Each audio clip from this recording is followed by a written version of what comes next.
Hello friends, तो आज हम एक्सप्लेन करने वाले हैं एक बहुत ही शानदार मिस्टीरियस मूवी जिसका नाम है निशब्दम। तो चलिए शुरू करते हैं। कहानी की शुरुआत जंगल में बनी एक आलीशान घर से होती है, जहां पीटर और मलेशिया वाइन पीकर डांस कर रहे होते हैं।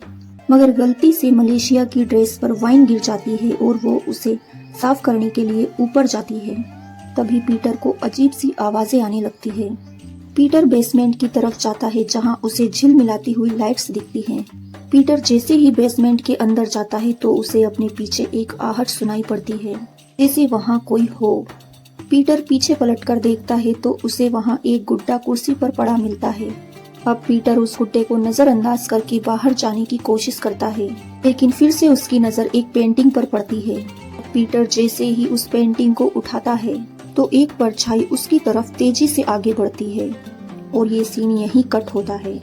थोड़ी ही देर में मलेशिया नीचे आ जाती है। वो पीटर को ढूंढते हुए बेसमेंट तक पहुंच जाती है। मलेशिया बहुत ज्यादा डर जाती है क्योंकि किसी ने पीटर को मारकर दीवार पर लटका दिया होता है। जैसे ही मलेशिया चिल्लाती है तो वो साया मलेशिया को भी मौत के घाट उतार देता है। अब हमें पता चलता है कि ये घटना 1972 की है, मगर लोगों का मानना था ये सब कुछ उस घर की मालकिन जोसेफिन का करा धरा था, जो कई सालों पहले मर चुकी थी। ऐसे ही कई साल बीत गए और सबको पता होने की वजह से कि ये घर भूतिया है, किसी ने भी इसे नहीं खरीदा। लेकिन सन 2019 में अमेरिका के एक बिजनेसमैन और म्यूजिशियन एंथनी ने इसे खरीद लिया। कहानी में आगे हम महा नाम की एक लड़की को देखते हैं। महा बताती है कि वो FBI की खुफिया एजेंट है और उसने अपनी लाइफ में कई सारे केस सॉल्व किए हैं, मगर इस केस ने उसे सोचने पर मजबूर कर दिया है। इसके बाद हम एंथनी और साक्षी को देखते हैं, जिन्होंने उस हॉन्टेड हाउस को खरीदा था और ये दोनों अपने घर की तरफ ही जा रहे होते हैं। यहाँ हमें पता चलता है कि साक्षी बोल और सुन नहीं सकती थी, मगर वो लोगों की लिपसिंग से उनकी बातें समझ जाती है, जिसे लिप्स रीडिंग कहा जाता है। और इन्होंने ये घर सिर्फ और सिर्फ जोसेफ वुड की तस्वीर देखने के लिए खरीदा था। ये लोग घर आते ही जोसेफ वुड की तस्वीर ढूंढने लगते हैं। अब जैसे ही साक्षी ऊपर जाती है तो एंथनी को वापस से वैसी ही आवाजें सुनाई देती हैं, जो कहानी के शुरुआत वाले कपल ने सुनी थी।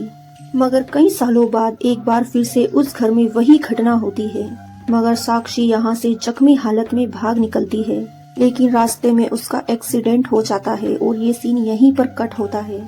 अगले सीन में हम महा को देखते हैं, जिसके घर पर हवन हो रहा था। पूजा पाठ होने के बाद वो न्यूज देखती है और उसे इस घटना के बारे में पता चलता है, तो वो तुरंत ऑफिस जाती है और अपने ऑफिसर के साथ घटना स्थल पर पहुंच जाती है। उस घर में उन्हें एंथनी की लाश दीवार पर गड़ी हुई मिलती है, जिसे देखते ही महा को तो उल्टी आने लगती है। तभी महा का बॉस उसे ताना मारते हुए कहता है, क्या बात है, मेरे सबसे बहादुर खुफिया एजेंट को खून से उल्टी होती है। इसके बाद महा और उसका बॉस हॉस्पिटल पहुंच जाते हैं, जहां साक्षी हॉस्पिटल में एडमिट होती है। अब महा साक्षी से कहती है कि उस दिन वहां क्या हुआ था। अगर तुम मुझे सब कुछ बता दोगी तो हम जल्दी से एंथनी के हत्यारों को पकड़ सकते हैं। इसके बाद साक्षी उन्हें बताती है कि वो और एंथनी रिलेशनशिप में थे। वो ये सब बातें इशारों में बता रही होती है। वो कहती है कि जब मैं नीचे गई तो मुझ पर किसी ने हमला किया, मगर अंधेरे की वजह से मैं वहाँ कुछ देख नहीं पाई। ये सब कुछ बताने के बाद साक्षी की तबीयत फिर से खराब होने लगती है। अभी डॉक्टर्स महा और उसकी टीम को बाहर जाने के लिए कहते हैं। ये न्यूज चैनलों पर भी चल रही होती है, क्योंकि एंथनी अमेरिका का एक फेमस म्यूजिशियन भी था। इधर कैप्टन रिचर्ड को अपनी नाकामयाबी पर बहुत जोर का गुस्सा आ रहा था। इसके बाद ये लोग इस केस की छानबीन में जोरों से लग जाते हैं। ये लोग एंथनी के करीबियों से भी इस बारे में पता करते हैं, मगर उन्हें कुछ पता नहीं चलता। इसके बाद साक्षी को थाने पर बुलाया जाता है। थाने पर 2 लोग और होते हैं, जो कि साक्षी की लिपसिंग भाषा पढ़कर महा को बता सके कि आखिर वो कहना क्या चाहती है। महा साक्षी से एक सवाल करती है। वो कहती है कि सोनाली एंथनी के फ्यूनरल पर क्यों नहीं आई, क्योंकि सोनाली साक्षी की बहुत अच्छी दोस्त थी। ये बात महा को एंथनी के घर पर रखी फोटो से पता चली थी, क्योंकि साक्षी और एंथनी की हर फोटो में सोनाली जरूर होती है। इस पर साक्षी कहती है कि सोनाली कई दिनों से गायब है। इसके बाद महा साक्षी से अपने बारे में सब कुछ डिटेल में बताने के लिए कहती है कि वो एंथनी से कब मिली वो सोनाली से कब मिली, एवरीथिंग। यहाँ साक्षी कहानी सुनाना शुरू करती है। वो बताती है कि सोनाली और साक्षी दोनों ही अनाथ आश्रम में पलकर बड़ी हुई हैं। वहीं साक्षी को पेंटिंग बनाने का बहुत शौक था। साथ ही साक्षी एक बहुत अच्छी पेंटर भी है। ऐसे ही एक दिन साक्षी सोनाली की पेंटिंग बना रही होती है। अभी उनके पास एक कोरियर आता है। उस कोरियर में था कि साक्षी को आर्ट गैलरी में सेलेक्ट किया गया है। लेकिन सोनाली को ये पढ़कर बिल्कुल भी खुशी नहीं होती, क्योंकि सोनाली को ऐसा लग रहा था कि साक्षी उसे छोड़कर चली जाएगी और वो साक्षी से नाराज हो जाती है। मगर जब साक्षी जा रही होती है तो सोनाली खुद को उससे मिलने से रोक नहीं पाती। तभी साक्षी सोनाली से कहती है, जब मैं वहाँ सेटल हो जाऊंगी तो तुम्हें भी अपने साथ ले चलूंगी। इसके बाद साक्षी उस आर्ट गैलरी में पहुँच जाती है, जहाँ साक्षी का इंट्रोडक्शन मैनेजर विवेक से होता है। विवेक उसकी इशारों की भाषा को बहुत अच्छे से समझ लेता था। इसके बाद एक दिन उनकी आर्ट गैलरी में as a chief guest Anthony आता है। जैसे ही एंथनी साक्षी की पेंटिंग को देखता है, वो पेंटिंग को देखते ही रह जाता है। तभी एंथनी साक्षी से नॉर्मल लोगों की तरह बिहेव करने लगता है। लेकिन उसे बाद में पता चलता है कि साक्षी बोल और सुन नहीं सकती, वो सिर्फ लिप्स रीडिंग करती है। एंथनी यहाँ साक्षी की बनाई हुई पेंटिंग को $1 मिलियन में खरीद लेता है। साथ ही उसे अपने म्यूजिक कॉन्सर्ट के लिए इनविटेशन भी देता है। इसके बाद साक्षी और एंथनी एक दूसरे से मिलने लगते हैं, जहाँ एंथनी साक्षी को वायलिन सिखाता। धीरे धीरे इनकी दोस्ती गहराती जाती है और इन दोनों को एक दूसरे से प्यार हो जाता है। और इसी बीच साक्षी सोनाली को भी अपने पास बुला लेती है। ऐसे ही एक दिन साक्षी को उसके मैनेजर से जोसेफ एंड वुड की पेंटिंग के बारे में पता चलता है। ऐसे ही एक दिन एंथनी सबके सामने साक्षी को प्रपोज कर देता है और उससे सगाई कर लेता है। मगर सोनाली को ये बात बिल्कुल भी पसंद नहीं आती।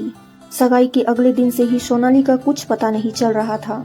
वहीं साक्षी को लगता है कि इन दिनों शहर में बहुत सी लड़कियां गायब हो रही हैं।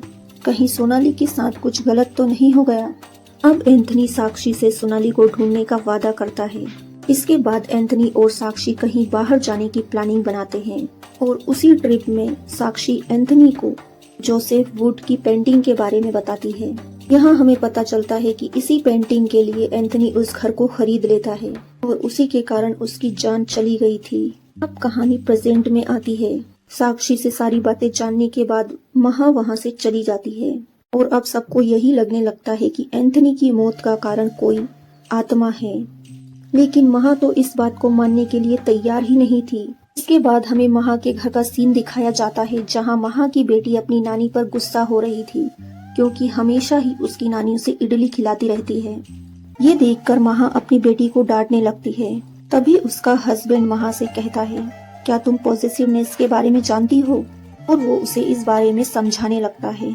अब महा बहुत अच्छे से समझ चुकी थी कि कहीं ये सब कुछ सोनाली ने तो नहीं किया, क्योंकि वो साक्षी को लेकर बहुत ही ज्यादा पॉजिटिव थी। अब महा तुरंत अपने टीम सदस्य टॉम के साथ सोनाली के आश्रम पहुंच जाती है। अनाथ आश्रम में जाकर उसे कुछ ऐसी बातें पता चलती है जो साक्षी ने भी उसे नहीं बताई थी।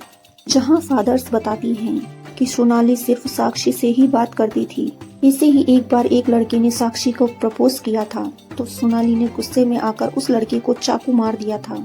इस वजह से सोनाली को 1 महीने जेल में भी रहना पड़ा था। महा अब सोनाली के रूम को चेक करती है, जहां उसे कुछ ऐसी चीजें भी मिलती है जिससे अब सारा शक सोनाली पर जा रहा था। उन्हें वहां एक स्केच मिलता है जो बिल्कुल वैसा ही था जैसा कि एंथनी की मौत हुई थी। इसके बाद महा अपने हस्बैंड और अपनी बहन से एक कैफे में बैठकर इसी केस के बारे में बातें कर रही थी। महा की सिस्टर साइकेट्रिस्ट है। वो बताती है कि कुछ केसेस में मरीज खुद को भी नुकसान पहुंचा सकता है अगर वो किसी से बहुत ज्यादा प्यार करता है। इसके बाद ये सीन यहीं पर कट होता है। अगले सीन में हम एक आदमी को देखते हैं जिसने अपना फेस कवर कर रखा था और वो साक्षी के रूम में चोरी छुपके घुस रहा था। तभी पीछे से महा आ जाती है और उसे पकड़ने की कोशिश करती है, लेकिन वो आदमी वहाँ से भाग निकलता है। थोड़ी ही देर में वहाँ पर कैप्टन भी पहुँच जाते हैं और वो सबसे कहते हैं कि साक्षी को सोनाली से सेफ रखो। और कैप्टन ये भी बताता है कि कल उस हॉन्टेड हाउस में क्राइम सीन को फिर से दोहराया जाएगा, क्योंकि कैप्टन के दिमाग में कुछ और ही चल रहा होता है। इसके बाद कैप्टन एक ट्रैकर साक्षी की कार में लगा देते हैं। अब ये सारे पुलिस वाले उस हॉन्टेड हाउस में इकट्ठा होते हैं साक्षी उन सभी को एक एक चीजें एक्सप्लेन करके बता रही होती है। वो बताती है कि सबसे पहले वो इस घर में कहाँ गई और बेसमेंट में क्या क्या हुआ। इसके बाद सारे पुलिस वाले घर के गार्डन में जांच करने के लिए चले जाते हैं, मगर टॉम वहीं बेसमेंट में रह जाता है। टॉम को उस बेसमेंट में एक चाबी मिलती है। ये वही चाबी होती है जो एंथनी की पॉकेट से गिरी थी। टॉम उस चाबी को लेकर कैप्टन को ढूंढने लगता है। वहीं रिचर्ड ऊपर वाले कमरे में होता है। टॉम रिचर्ड को वो चाबी देता है, मगर तभी हैरानी की बात तो ये होती है कि रिचर्ड अपनी टाई से टॉम का गला घोंटकर उसे मार डालता है और उसे बालकनी से नीचे फेंक देता है। टॉम के नीचे गिरते ही सभी भागकर उसके पास आते हैं, मगर टॉम तो मर चुका था। तभी कैप्टन रिचर्ड भी वहाँ भागते हुए आता है और ऐसे दिखाता है जैसे उसे कुछ पता नहीं। मगर तभी टॉम के हाथ से एक बटन नीचे गिरती है। उस बटन को महा उठा लेती है। के बाद महा अपने चारों तरफ सबके कपड़े देखने लगती है। महा तो कैप्टन के कोट को देखकर शॉक्ड रह जाती है, क्योंकि वो बटन और कैप्टन का बटन सेम था। अब महा के मन में बहुत सारे सवाल घूमने लगते हैं। वो सोचती है कि कैप्टन ने टॉम का मर्डर क्यों किया होगा। क्या कैप्टन ही एंथनी की मौत का जिम्मेदार है। इसके बाद ये लोग टॉम का फ्यूनरल करते हैं। तभी महा चोरी चुपके कैप्टन रिचर्ड के कैबिन में चली जाती है। वहाँ बहुत देर ढूंढा ढकोरी करने के बाद उसे वही चाबी मिलती है। अभी वहाँ पर कैप्टन रिचर्ड भी आ जाता है, मगर वो महा को देख नहीं पाता। अब कैप्टन के वहाँ से निकलते ही महा उसका पीछा करने लगती है। तभी महा देखती है कि सबसे पहले उसका बॉस मार्केट में मीट लेने के लिए रुकता है। इसके बाद वो शहर से दूर बने एक सुनसान फार्म हाउस पर जाता है और वो चाबी उसी फार्म हाउस की होती है। महा भी यहाँ चोरी छुपे पहुँच चुकी थी। तब वो देखती है कि ये फार्म हाउस तो एंथनी का है और वो ये सारी बातें अपने हस्बैंड को कॉल करके बता देती है। हाँ, अपने हस्बैंड से कहती है अगर मुझे कुछ हो गया तो कैप्टन रिचर्ड के खिलाफ तुम सारे सबूत पेश करना। इसके बाद कैप्टन रिचर्ड अंदर जाता है, लेकिन हम देख पाते हैं कि वो बहुत ज्यादा परेशान लग रहा था। शायद उसे सीसीटीवी की हार्ड डिस्क चाहिए थी, जिसे किसी ने चोरी कर लिया है। इसके बाद रिचर्ड वहां से चला जाता है और उसे जाते हुए महा देख रही होती है। मगर जैसे ही महा पलटती है तो उसे दो कुत्ते दिखते हैं और ये सीन यहीं पर कट हो जाता है। अगले सीन में हमें साक्षी को दिखाया जाता है। वो एक बड़ी सी बिल्डिंग की छत पर खड़ी थी। इसके बाद हम उस आदमी को भी देखते हैं जो उस रात साक्षी के घर में घुसने की कोशिश कर रहा था।